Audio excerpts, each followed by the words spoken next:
How's it going, everyone? This is Nick here again at NJ's Bricks, and today we are fixing Frankenstein figures.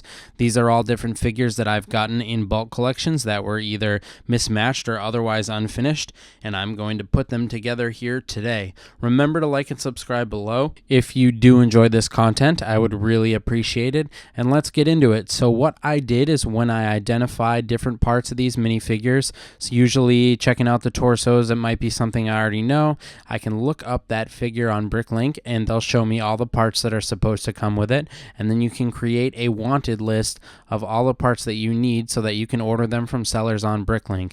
I would create a spreadsheet like this where I would write the name of the figure, about how much I'd be able to sell it for, the parts that I needed, and about how much the cheapest version of that part would cost from a seller on Bricklink, because I know when I go to order, I'm not going to be able to get all the cheapest parts without ordering from like 50 different sellers.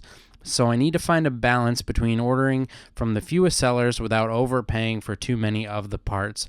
Bricklink will build a cart for you based on your wanted list, but that might not be the most cost-efficient way to do it. So instead, you can look at sellers that are offering the highest number of pieces that are in your wanted list, and you can go through them and pick which parts you want to buy accordingly. I used 3 different sellers to make these orders, and I didn't get every single piece that I needed, but I bought the ones that made sense for me for what they were costing. And I've got a number of figures that I was able to finish from this order. I think it was a bit over 30 different minifigures. You can see a few more of them here as I scroll through that list quickly. You can see this is how I determine which parts are economical and worthwhile for me to order to finish a figure. As an example, there is a figure of Radagast from Lord of the Rings, which I have, but I am missing a brown plume, a feather that goes in his hat that only ever came on Radagast. Now, Radagast is a figure that can be worth $40 to $50. However, there's only currently one seller selling that part on Bricklink, or last I checked, and the cost of that part alone was about the cost of the Radagast minifigure. So for now, I'm holding off on completing him until I can find a more economical way to get that part, or otherwise sell the figure missing that part. But that's kind of how I went through and determined which pieces made sense for me to order so I could finish up a number of minifigures and get them added to my Bricklink store. You can go to the link below in the description to find my store, and you can buy. Most of these figures are still available, and a number of other minifigures and sets as well, if you have any interest in those. And at the end of this video, I'm also going to show you guys some shorts that I have filmed of each one of these minifigures that I do complete, so you can get some high-res, up-close footage of these. Lots of Star Wars characters in this set, a lot of Star Wars characters that I put together. Part of the reason for that is when I'm looking through huge piles of minifigure torsos, incomplete minifigures, pieces that may even be mixed up, or not having the right legs and the right torsos or heads and so forth, especially if it was a collection played with by kids. A lot of the figures that I'm able to identify immediately are from Star Wars. That saves me a lot of time when trying to look things up.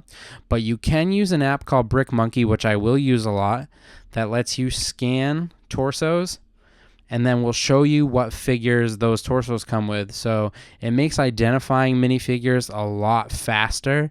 I come from the TCG world. I play a lot of Magic, and there's an app similar to that that helps you look up cards really quickly. So finally getting that available for minifigures was really a godsend to me. Previously, I used a site called LegGoat where you had to kind of look up torsos manually and then figure things out. Much faster to let AI photo recognition software do it for you. So I would recommend downloading Brick Monkey if you don't have it, and you can use it to identify your figures. There's also a number of figures in here that come from the superheroes line. There's a few Harry Potter figures, and then there's a few random figures like from minifigure series or otherwise. I still have a lot of figures that I would like to complete that I need to order parts for, but again, I'm not going to order parts that are so expensive that I can't realistically make any money on the figure. So that's part of how I determine what I'm going to order, what I'm going to wait on. But again, all these ones that I finished, I'm about to show you some shorts of those. Remember to like and subscribe down below if you enjoyed this content, guys. Let me know which figure from this video is your favorite or your favorites. And again, you can check out the link to my store in the description below if you're interested in picking up any of these or other minifigures. Thanks for watching, guys, and I'll see you next time.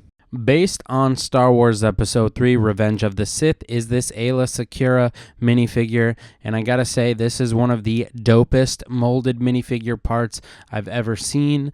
Of course, this character is a Twi'lek and has these head tails, and the dual molded printing over these with the straps all up and down them is really impressive. So nice printing along the hips and the legs here, and the torso is decent as well. Love the way the two colors contrast. This is a great figure. This right here is the OG of Albus Dumbledore minifigures, released in a number of sets between 2001 and 2003. It has, for its time, a really detailed face printing, which I love, and some excellent torso printing, purple being my favorite color. This is an all-around awesome minifigure. Coinciding with the release of The Phantom Menace was this OG Anakin Skywalker minifig with the brown aviator cap there. He is ready to do some real pod racing. This, of course, was before LEGO had introduced short legs, which this figure could have benefited greatly from, but it is still a cool relic of its time. Released in 2015, this is a much more modern take on the little Anakin Skywalker figures based on the Phantom Menace. Of course, the short legs here, which are missing from the OG Anakin figures based on that film. You can see some playwear on this guy. Happy to know that it was used and loved, hopefully, by whoever had it before I got it in a collection. But this is a pretty cool figure, a couple of different face printings there, and it looks quite accurate to the original movie character. Released in 2012 and based on Episode 3 Revenge of the Sith is this Anakin Skywalker Sith face minifigure, and I really enjoy how the dark brown and the black play off each other in this one. Some nice hair that is accurate to the character in the film, and of course two different face printings here. This one showing his crazy Sith eyes as he is fully transformed into Darth Vader, dubbed the by Emperor Palpatine. Really cool variant on Anakin minifigures. I like this one a lot. There are so many different variant Batmans across the LEGO line. Perhaps the most iterated on character out there, I think. If I had to guess, I'd choose Batman, but this here is the heavy armor version. I'm not exactly sure which property this comes from, but I do know that he has some really awesome printing along the torso, even the hips, the legs there, and then the face. You can see the busted faceplate there with his teeth sticking through. Really cool figure, one of the neater iterations of Batman that exists. This minifig here from The Hobbit is Bifur the Dwarf, and it's an awesome minifigure. That molded hair and beard piece, of course, super sweet. Some nice printing on the torso with the cape there. The only thing that makes no sense is this figure has two different face printings, and with the beard there, you can't see the two different mouths. I obtained this figure in a bulk collection and needed to purchase the helmet to complete it, but I was shocked to find out how expensive this fig can be at over $50. It was released just in 2020 in one set, the General Grievous Starfighter, which I myself did not acquire because I just didn't think the ship looked that cool. Little did I know that the figure here for this type of trooper was going to become so valuable over time, and if it doesn't get printed again anytime soon, it's only going to go up. This minifigure here is Hawkeye in his black and dark red suit. It is based off Avengers Age of Ultron, and there are a lot of really simple and quite boring, to be honest, Hawkeye figures, but I think this is one of the cooler ones. I really enjoy the way the dark red and the black contrast with the different colored arms there from the torso, and of course some cool goggle printing on the second face print here. I think overall, if you're a Hawkeye fan, this is one of the better minifigures out there. From the DC Superheroes minifigure series released in 2020, this here is Huntress, and I gotta say I really don't know anything about this character, but I can tell you some things about this minifigure. They really packed it full of detail. It comes with two different facial printings, printing on the arms there, a separate belt accessory piece that's molded like the Batman belts, utility belts, dual molded legs, a really neat hair piece, a bow, and a cape. This figure has a little bit of everything and makes it a pretty quality figure. This Imperial Gunner minifigure from the LEGO Star Wars line is based off the original trilogy, and it showed up in a number of sets from 2014 to 2017. Some decent printing here, if a little basic, but I always like when they use that shiny silver color. It really pops on the camera and the figure, and you can see, of course, there's a headpiece there, comms piece on the face printing, which I like a lot. Even though it's pretty basic, it's got a neat helmet, and this is an interesting Imperial figure. This is an Imperial soldier, but not of the Star Wars variety. This governor is older than I am, released in the year 1989. This is a really cool fig that I completed with the hat and plume parts recently. Some decent printing on the face and great printing on the front. A nice old minifig. We've got another non-Star Wars Imperial soldier here. This is the Sailor. It is 2 years older than I am and has some printing that is held up remarkably well for being 35 years old.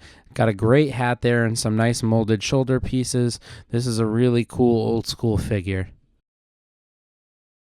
This Iron Man Mark III armor minifigure is based on the first movie, I believe, from the Ironmonger Mayhem set, and this is just the hair version, Tony Stark there. This is one of the simpler versions of the armor, but it's very cool that we get so many different depictions from all the different properties available in minifigure form. There have been a ton of cool variants of the Joker, but this is one of the neater ones to me. This is from the Lego Batman movie released in 2017. This figure has some interesting cloth coattails there. It is the Joker long coattails, if you look it up on Bricklink, and two facial expressions with some really nice molded hair, and a print that goes from the torso down onto the hips and into the legs. This is a pretty quality minifigure and one of the more unique Joker figures available. Another dwarf from the Lord of the Rings set here is Keeley from The Hobbit, and I really enjoy how they used that dark silver and gold shiny paint on the front print and rear print here. Some very nice detail on both sides, and a great molded hairpiece. Really bring this figure together. You can see we get a second facial expression here, and like most of the Lord of the Rings figures, this one does not disappoint on the overall level of detail. Here we've got a real throwback Luke Skywalker figure with black right hand. This is from the original trilogy, of course, Return of the Jedi. After his father has sliced his hand off and he returns to duel him, both with the mechanical hands. It's a great scene from Final Duel 2 is the set in 2002. Awesome old fig. As a real fan of The Last Jedi, I really enjoy this old Luke Skywalker minifigure here. Really nice printing on the face there, the salt and pepper in the beard, and I like the coloring on the cape and the hairpiece. Just really a nice figure that brings Mark Hamill from those films to life for me. You see we get a nice second facial expression there, and I know not everybody loved this movie, but I thought they made some pretty interesting choices, and I was disappointed to see them move away from those in the 9th film. This figure was originally released in 2016 as part of a Toys R Us exclusive minifigure collection of musicians. This is musician male, white vest with dark purple open shirt, yada yada yada. But what really stands out to me here is the awesome printing on the side of the legs. I love this figure. I don't know anybody named Obi-Wan, but I do know an old Ben Kenobi. Perhaps he knows something about who you're looking for. This old Ben minifigure came in a lot of sets from 2008 to 2011 when they started using the light nougat for these figures, and I think it's a pretty cool relic of older Star Wars Lego past. Another throwback Star Wars figure from 2002.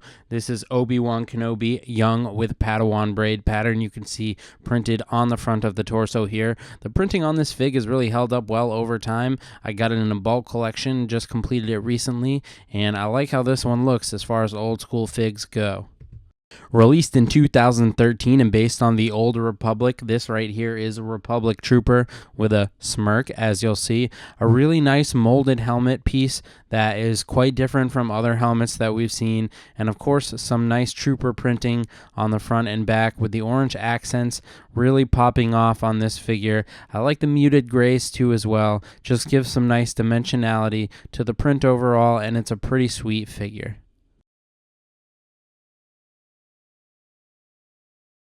Another minifig from the LEGO Star Wars line based on Episode 7, The Force Awakens. This is Resistance ground crew named Goss Tours. This is a pretty interesting minifigure, some nice printing there in the torso. I like the contrast of the differently colored arms and a very unique helmet as well. This Sandman figure here is super awesome.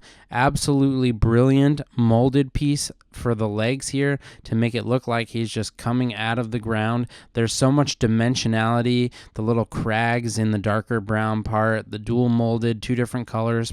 Really excellent. Some excellent printing on the torso and the face as well. This is honestly one of the cooler minifigures that I've ever filmed for a short. In my opinion, I really enjoyed this one.